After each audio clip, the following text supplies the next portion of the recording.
أنقار نعرفه جميعا، ناقد أدبي له اهتمامات كثيرة، كانت له اهتمامات كثيرة.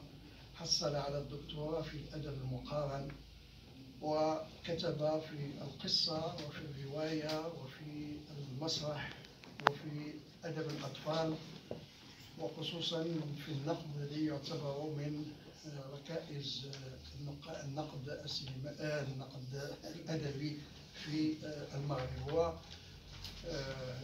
هذا الأسبوع تكون قد مرت 6 سنوات على وفاته، إذ توفي يوم 15 فبراير 2018.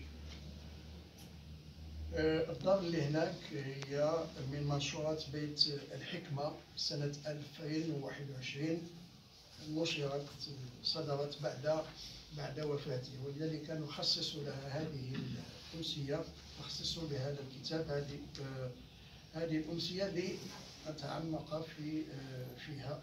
الدار اللي هناك في الحقيقة عبارة عن أحلام تذكرها الراحل محمد أنقار،